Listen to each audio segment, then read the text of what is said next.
सर्वांना नमस्कार. माझा आवाज येतोय का व्यवस्थित? येतोय डॉक्टर, येतोय डॉक्टर. या. हा.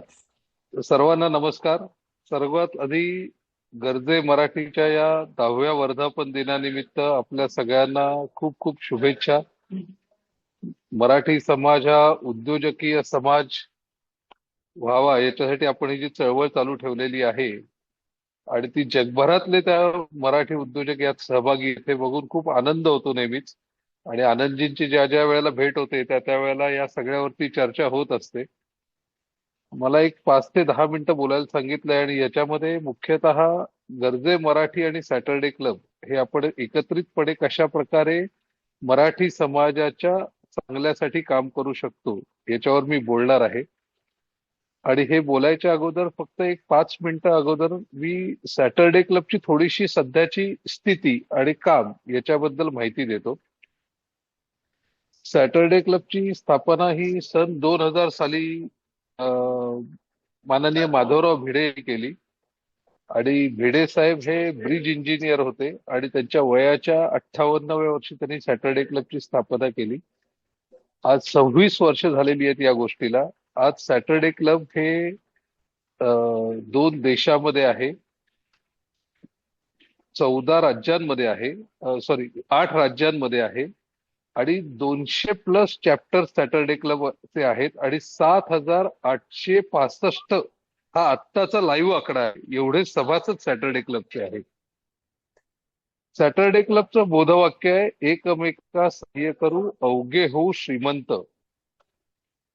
भिडे साहेब नेहमी असं म्हणायचे की मराठी माणसानी सरस्वतीची उपासना केली पण लक्ष्मीकडे दुर्लक्ष केलं. आपण आता सरस्वतीच्या उपासनेबरोबरच लक्ष्मीचीही उपासना केली पाहिजे. कारण जो माणूस श्रीमंत असतो त्याच्याकडे कोणी वाकड्या नजरेने बघत नाही. जो समाज श्रीमंत असतो त्याच्याकडे कोणी वाकड्या नजरेने बघत नाही. आणि जो देश श्रीमंत असतो त्याच्याकडेही कोणाची वाकड्या नजरेने बघण्याची हिंमत होत नाही. असा समाज, असा देश आपल्याला निर्माण करायचा आहे. त्याच्यासाठी मराठी माणसानी त्याची मानसिकता बदलली पाहिजे आणि मानसिकता बदलून प्रत्येकाने उद्योग व्यवसायात यायला पाहिजे. ही सॅटर्डे क्लबची मुख्य भूमिका आहे. या भूमिकेला अनुसरून सॅटर्डे क्लबमध्ये विविध कॅटेगरीचे उद्योजक येतात. याच्यामध्ये मुख्यतः जो नॉर्मल एखादा उद्योग व्यवसाय चालू केलाय असा उद्योजक हा नॉर्मल चॅप्टर मध्ये असतो. त्याच्यानंतर 2.5 कोटी सर्व्हिस इंडस्ट्रीमध्ये टर्नओव्हर आहे आणि 5 कोटी मॅन्युफॅक्चरिंग मध्ये टर्नओव्हर आहे असा उद्योजक, याला आम्ही रायझिंग एलिट असं नाव दिलेलं आहे. यांच्यासाठी वेगळे कार्यक्रम चालतात. 10 कोटी सर्व्हिस इंडस्ट्रीमध्ये आणि 20 कोटी मॅन्युफॅक्चरिंग इंडस्ट्रीमध्ये टर्नओव्हर करणाऱ्या उद्योजकांसाठी एलिट चॅप्टर्स आहेत. आणि 500 कोटी प्लस उद्योग व्यवसाय करणाऱ्या उद्योजकांचे, टर्नओव्हर करणाऱ्या उद्योजकांचे सुपर एलिट क्लब आहेत. याच्या व्यतिरिक्त महिला उद्योजकांचा वेगळा चॅप्टर्स आहेत. त्याच्या व्यतिरिक्त आपण एक उद्योगिनी नावाची एक कन्सेप्ट चालवतो. ते उद्योगिनी कन्सेप्ट म्हणजे अगदी बचत गटाच्या ज्या महिला आहेत अशा महिलांना हँड होल्डिंग करणं, मेंटॉरिंग करणं, त्यांना सपोर्ट करणं आणि त्यांना मोठा उद्योग व्यवसाय करायला तयार करणं, अशा प्रकारचं काम आपण करतो. याच्याशिवाय वेगवेगळ्या भारतातल्या, महाराष्ट्रातल्या वेगवेगळ्या कॉलेजेस आणि युनिव्हर्सिटीज बरोबर आपला टायअप आहे. त्याच्या माध्यमातून यंग एंटरप्रिनर्स तयार करणं, याच्यासाठी सॅटर्डे क्लब काम करतं. म्हणजे अनेक बाबतीमध्ये गर्जे मराठी करत असलेलं काम आणि सॅटर्डे क्लब करत असलेलं काम हे बरंच एकमेकाला कॉम्प्लिमेंटरी आहे. सॅटर्डे क्लबचं काम हे ऍक्च्युअल ग्राउंड लेवलवरचं काम आहे. सॅटर्डे क्लबचा कुठलाही इव्हेंट हा सध्या 1,000 उद्योजकांच्या संख्येच्या खाली होतच नाही.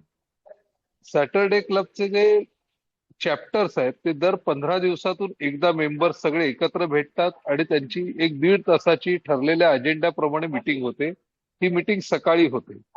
याच्या व्यतिरिक्त वेगवेगळ्या प्रकारचे ट्रेनिंग प्रोग्राम आपण उद्योजकांसाठी तयार केलेले आहेत. मेंबरशिप डेव्हलपमेंट प्रोग्राम आहे, लिडरशिप डेव्हलपमेंट प्रोग्राम आहे, मेंटॉरिंग आहे, कोलॅबरेशन करण्यासाठी वेगवेगळे प्रोग्राम्स आहेत. अशा अनेक गोष्टी सॅटर्डे क्लबमध्ये सातत्याने चालू आहेत.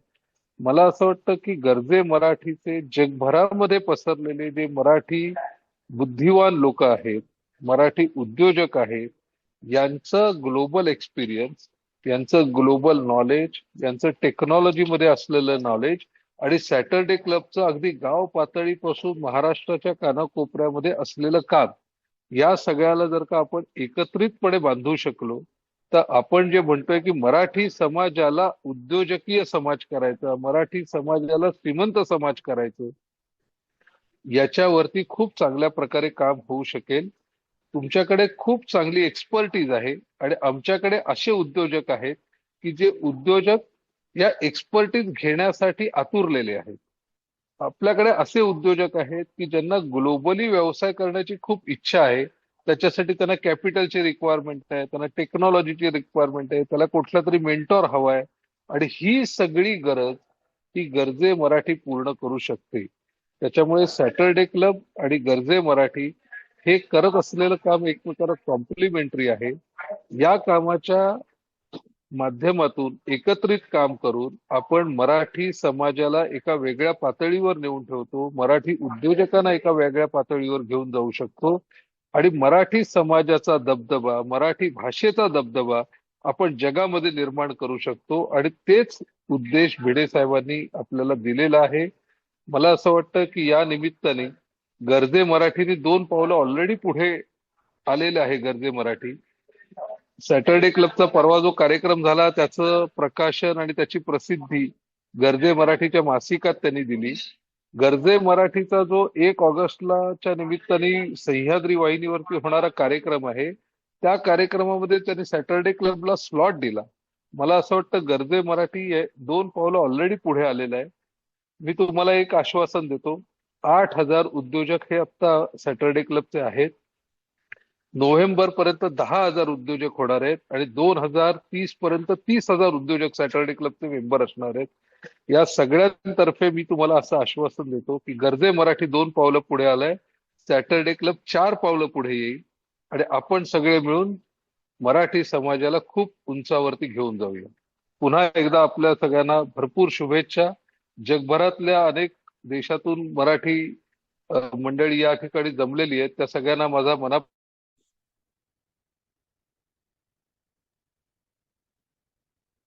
आय थिंक धन्यवाद सर. गरजे मराठी 2 पावलं गेली, धन्यवाद सर, 4 धन्यवाद. पावलं पुढे जायला तयार आहात.